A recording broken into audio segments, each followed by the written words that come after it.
Am I wrong for photoshopping my maid of honor's tattoos out of my wedding photos? So I, 32 female, got married 2 months ago to my husband, 35 male. We had a beautiful wedding and my childhood BFF, Jessica, 31 female, was my maid of honor. I had a themed wedding. My husband and I are both historians and we met because we were researching the same time period for a thesis, namely the 1800s in Great Britain, or popularly known as the Regency era. The fact that we both researched the same time period was practically the reason why we started dating, so we instantly loved the idea of a themed wedding set in the Regency era, as it was sentimental to us and a beautiful way to honor our beginnings. For my wedding, I personally paid for my wedding party's dresses, hair, and makeup. Now, Jessica has tattoos on her hands, legs, torso, and neck. I brought up her tattoos and asked her what she would prefer to do with them to stay on theme. She said she wishes to do nothing, and while she understands the theme is important to my husband and I, she was not going to cover herself up in any way as she didn't want to compromise herself. I was a little miffed, but I accepted this, since it's a fair boundary and so I didn't push it. Plus, gloves were an important part of the bridesmaid's attire, meaning most of her tattoos will be covered by the gloves itself, and it was really just the neck tattoos I was worried about, but the bridesmaid dresses had conservative necklines, so it wouldn't be very conspicuous, and so I thought I could just get over this and not worry. However, on the day of the wedding, Jessica's gloves were small instead of the big ones I expected the bridesmaids to wear, and her dress's neckline did nothing to cover her tattoos as she had altered it last minute. I did not expect this and was kind of thrown off, but after a while, I stopped caring and was busy having the best day of my life. However, fast forward to a few weeks ago, I got back the first set of pictures from my wedding day, and the pics with Jessica and them were jarring to say the least because of her tattoos. It was honestly so out of place that I had asked my photographer to edit the pictures to give them a more historic portrait-like look. I wanted a particular picture of my husband and I, our families, maid of honor, and bridesmaids framed, but if anyone saw that picture, the first thing they would have noticed was Jessica's tattoos and not my husband and I. I really wanted this one particular picture to look like an actual portrait in 1810, so I went ahead and asked the photographer to digitally remove the tattoos. The post Photoshop pic came in the mail yesterday and I showed it to Jessica. I knew she would have gotten annoyed with this and I was ready to apologize sincerely, but also let her know that I won't be returning the picture. Jessica was very mad when she saw the pic and told me that this was a narcissistic and disrespectful thing to do and stormed out of my house. She was more mad than I expected her to be, so now I'm not sure if I was truly way out of line or just a little bit selfish. So am I the asshole?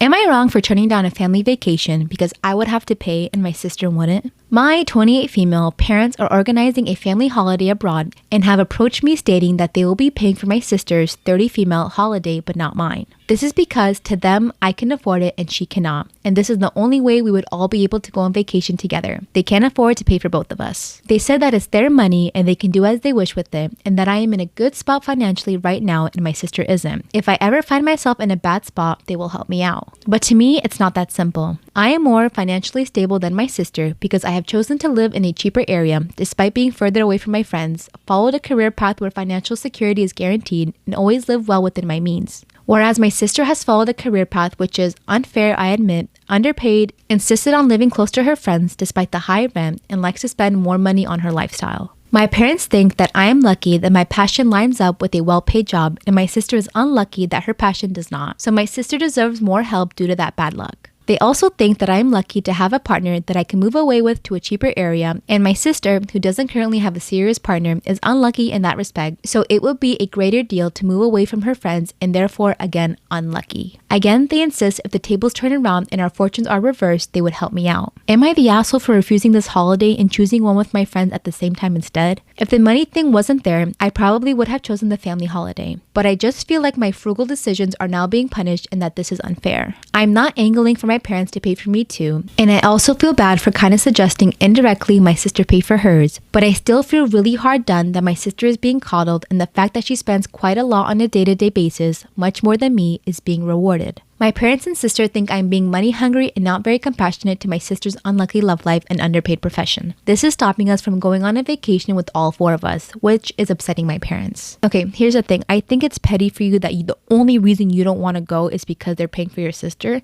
Realistically, that's none of your business. What they do with their money is their money. They're inviting you. I don't think they should have told you that information, because if I'm going to pay for one of my kids, I don't care what anyone else said, it's my kid. I don't have to pay for anyone I don't want to pay for. You're in a good spot. If you want to go and you'll have a good time, go for them. I admit they are enabling your sister. That's just the reality of it. And she's going to be stuck in this kind of situation longer than she should because of that kind of stuff that's happening. But if you're in a good spot and you can't afford it and you want to go, don't be you're kind of bitter that, well, you're paying for my sister and you're just coddling her, which is true, but just have a good time, like live life, don't stress yourself out.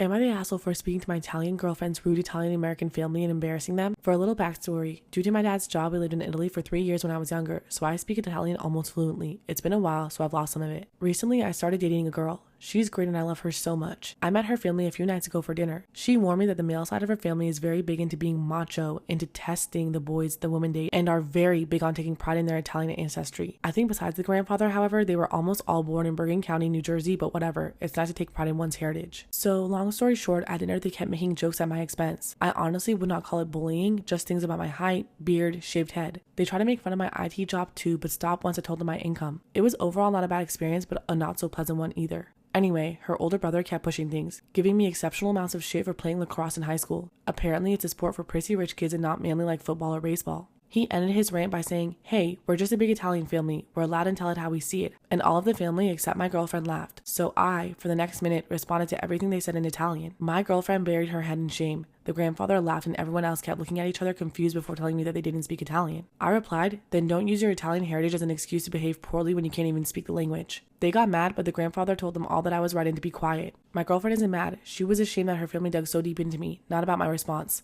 I think the grandfather likes me, but word from my girlfriend's sister is that all the men are furious. They think I'm a smartass and I disrespected them in their masculinity in an unforgivable way. So, am I the asshole? I don't like it when people I don't know very well attempt to hug me. I'm not that kind of a hugger. I'm very picky about who's hugging me and why they're hugging me. And a lot of the times when you meet strangers at parties and then you leave the party, you may never see that person again and they'll try to hug you. And I'm like, no. And so I was leaving a party once and this guy, I think his name was Wyatt, went, "Oh, you're leaving?" And then he went in for a hug and I just looked at him and I said, "You don't know me like that, man." And he said, "Oh, I'm sorry. Yeah, you're right. I shouldn't have tried to hug you." And then he was so cool about it that I was like, "Okay, you may hug me." And he was like, "Wait, no, you said no, so I'm not gonna hug you." And I was like, "I want you to hug me." And he said, "No, we don't have to hug if you don't want to hug." And I was like, "I didn't want to hug, but then the fact that you were so cool about me not wanting to hug makes it okay. It makes me want to hug you." And he was like, "That's fine." And I was like, "Give me a hug, man." So I was like reverse pressuring him in a way that would have really pissed me off. And so then he goes in for a hug and I realized what I'd done and I was like, "We don't have to hug if you don't want to hug." And he was just like, "Oh my God." And then he like hugged me and got the hell out of there. Am I the asshole for kicking my sister out for bringing gluten into our gluten-free kitchen? My daughter is on the more severe end of celiac. Any cross-contamination would set her back for weeks. It's taken years to get her properly diagnosed and treated, and at 10 years old, she's now underweight and has severe anxiety about food. She won't eat if she feels it's unsafe, and it's hard for me to blame her. Our house has a kitchen and a kitchenette in the basement, complete with full sets of pans and utensils. Our main rule is absolutely no dairy, gluten, or seafood to be kept or cooked in the kitchen. The kitchenette is meant for items with those ingredients. Anyways, my sister and her kids have to move in. Am I the asshole for kicking my sister out for bringing gluten into our gluten-free kitchen? They live in the basement bedrooms, and when they moved in, we were very clear and explained the rules. It took less than a week for us to find a box of pasta in the kitchen. We then explained the rule and moved it. A month later, my daughter comes down in a panic because my sister was making fried chicken in the kitchen. My sister was apologetic but insisted she needed to because the kitchenette was too small. It felt harsh, but we moved all of the food to the basement, threw out every single pan and utensil she may have used, and deep cleaned the kitchen. These incidents making the kitchen no longer 100% guaranteed safe has made her regress in therapy. Am I the asshole for kicking my sister out for bringing gluten into our gluten-free kitchen? Fortunately, right now, it is so bad that we have to feed her exclusively takeout from one gluten-free restaurant, which takes us to last Sunday. I got home and my daughter is having the worst panic attack I have ever seen. My mom and sister were in the kitchen making an entire Sunday dinner. Spaghetti, mozzarella sticks, garlic breads, the works. I screamed at them that they were ruining my life and had threatened my daughter's life for the last time. I threw all the food into the yard and told my sister if she really cared about her own niece's life, she would get the F out of my house. Now my mom is mad at me for kicking out my sister in her house. Am I the asshole for celebrating my birthday, which is the 1-year anniversary of my nephew's death? My 25 female nephew 4 male passed away 1 year ago because of cancer. It was on my birthday and there was no celebration because everyone was so devastated. My sister Denise is still grieving and in therapy and making some progress, but it's been slow. My family and I try to be as supportive as possible. Birthdays in my family are very important and we throw huge parties. Yesterday was my birthday and of course I felt bad about the anniversary of my nephew's death. But I was also a little let down not being able to celebrate like I used to, and my girlfriend knew that. In the morning, I went to Denise's house. Am I the asshole for celebrating my birthday, which is the 1-year anniversary of my nephew's death? I stayed by Denise's side until lunchtime when my mom could stay with her. I went to work and at night my girlfriend made a surprise at home with a candlelit dinner and a small cake. Something very intimate and for both of us.